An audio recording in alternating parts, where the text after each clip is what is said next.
NCR news channel को subscribe जरूर करें ताकि कोई खबर आपसे छूट ना जाए।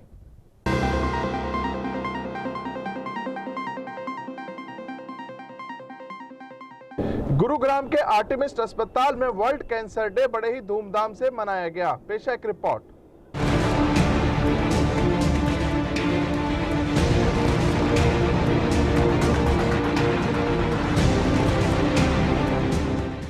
उसके बाद हम एक प्लानिंग करते हैं कि कैसे आगे बढ़ के इस कैंसर के बारे में ट्रीटमेंट किया जाए। तभी सफल इलाज हो पाता है जब हमारे पास दोनों चीज़ें साइड बाय साइड चलती हैं और उसको हम प्रॉपरली कंट्रोल करके रखते हैं। उसके बाद कैंसर का ट्रीटमेंट।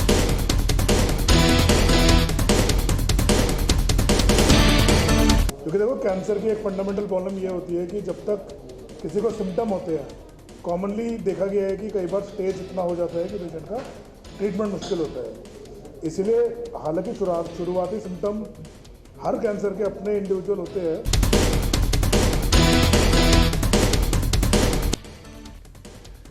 गुरुग्राम के आर्टेमिस अस्पताल में आज विश्व कैंसर दिवस के अवसर पर एक कैंसर जागरूकता अभियान का आयोजन किया गया।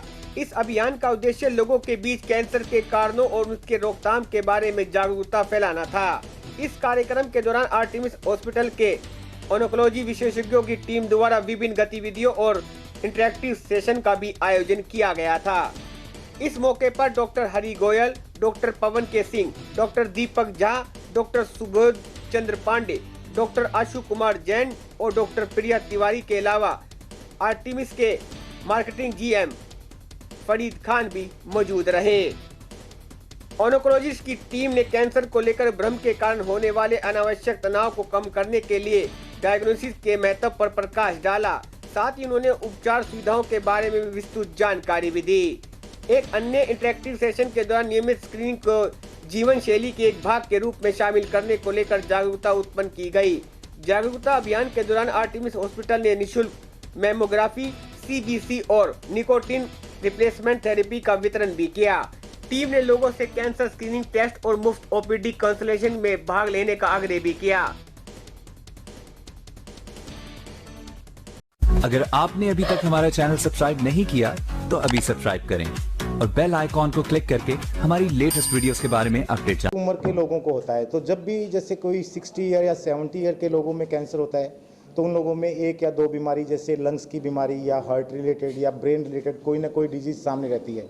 जब भी हम उसका ट्रीटमेंट, जब भी उसके बारे में सोचते हैं, सर्जरी करना है या रेडिएशन करना है या कीमोथेरेपी करना है, तो हमारे दिमाग में वो तीनों पिक्चर चल रही होती है कि उसके कहीं ऐसा तो नहीं कि मेरी दवाई या इलाज करने से या ऑपरेशन करने से उसकी उस बीमारी में बढ़ोतरी हो जाएगी।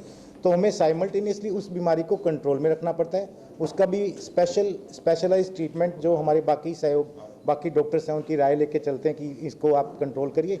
उसके बाद हम एक प्लानिंग करते हैं कि कैसे आगे बढ़ के इस कैंसर के बारे में ट्रीटमेंट किया जाए।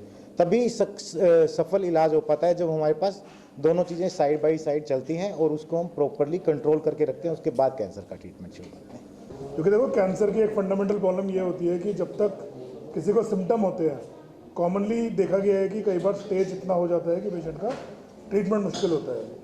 इसलिए हालांकि शुरुआती सिम्टम हर कैंसर के अपने इंडिविजुअल होते हैं, पर मोर इम्पोर्टेंट ये है कि सिम्टम से पहले भी कुछ कैंसर के टेस्ट किए जाते हैं। जैसे कि मैडम ने बताया, मैमोग्राफी होता है, पैप्समियर होता है, लंग का सीटी हो सकता है, पीएसए प्रोस्टेट का ब्लड टेस्ट हो सकता है। कॉमनली जो कैंसर के सिम्टम होते हैं वो डिपेंड करते हैं कि ट्यूमर कहाँ पे शुरू हुआ है। फॉर एग्जांपल, यदि हम कॉमन कैंसर की बात करें तो ब्रेस्ट कैंसर कॉमनली ब्रेस्ट में गांठ के रूप में प्रेजेंट करता है। बच्चेदानी के मुंह का कैंसर कॉमनली नीचे से ब्लीडिंग या पेन के रूप में प्रेजेंट करता है। लंग कैंसर कॉमनली खांसी, छाती में दर्द या मुंह से खून आने से प्रेजेंट करता है। तो ईच कैंसर का डिपेंड करता है कि वो ट्यूमर कहाँ पे शुरू हुआ है और उसके सिम्टम अकॉर्डिंगली होते हैं। सबसे इम्पोर्टेंट कैंसर जो होते हैं, पर मेजर इशू ये है कि जो कॉमनेस्ट कैंसर्स है, कई बार जब तक सिम्टम आते हैं उनमें स्टेज माइग्रेशन हो जाता है, मतलब स्टेज एडवांस हो जाता है। इसलिए आइडियली अवेयरनेस बड़ा इंपॉर्टेंट है कि आदमी अप्रोप्रिएट स्क्रीनिंग करे ताकि टाइम से उनकी बीमारी पकड़ी जा सके। बहुत अच्छा सवाल पूछा है आपने। भारत देश में जो महिलाओं में जो सबसे ज़्यादा होने वाले कैंसर हैं वो है ब्रेस्ट कैंसर या फिर स्तन का कैंसर, और दूसरा सर्वाइकल कैंसर और ग्रीवा का कैंसर। ये दोनों कैंसर ऐसे हैं जिनके लिए स्क्रीनिंग करके सुविधा उपलब्ध है ताकि कैंसर ऐसे चरण में पता चल जाए ताकि उसका समय पे रहते ही रोकथाम हो जाए, यानी कि अर्ली स्टेज में ही बीमारी पता चल जाती है। अच्छी बात यह है कि ब्रेस्ट कैंसर के लिए मेमोग्राम की सुविधा उपलब्ध है, जो बहुत ढेर सारे छोटे बड़े सेंटर्स में उपलब्ध है सुविधा। और आर्टेमिस के पास तो मोबाइल स्क्रीनिंग वैन भी उपलब्ध है, जिसमें हम कम्युनिटीज़ में जाके मेमोग्राम की जो हमारे पास मोबाइल वैन है उसकी वजह से हम स्क्रीनिंग, कम्युनिटी बेस्ड स्क्रीनिंग भी ऑफर कर रहे हैं। इससे ये फ़ायदा होता है कि ब्रेस्ट कैंसर जैसी बीमारी काफ़ी शुरुआती चरण में पता चल जाती है और समय रहते ही उसका पूर्ण इलाज हो जाता है। अर्ली स्टेज में ट्रीटमेंट से करने से ट्रीटमेंट के साइड इफ़ेक्ट्स भी कम होते हैं और उसमें पैसे भी कम लगते हैं। वैसे ही सर्वाइकल कैंसर के लिए जो स्क्रीनिंग की सुविधा उपलब्ध है वो है पैप स्मीयर। ये कोई भी ओपीडी में गायनेकोलॉजिस्ट कर सकते हैं और इसके लिए बहुत ज़्यादा ट्रेनिंग की ज़रूरत नहीं है और यह सुविधा भी बहुत कम दामों पे की जा सकती है। तो लोगों को ये बात पता नहीं है, लेकिन हाँ, ये सारी सुविधाएं उपलब्ध हैं जिसकी वजह से कैंसर समय रहते पकड़ा जा सकता है और उसका पूरा रोकथाम किया जा सकता है। गुरुग्राम से एनसीआर न्यूज के लिए ब्यूरो रिपोर्ट। इस वीडियो को ज़्यादा से ज़्यादा शेयर करें, चैनल को लाइक व सब्सक्राइब करें। नमस्कार।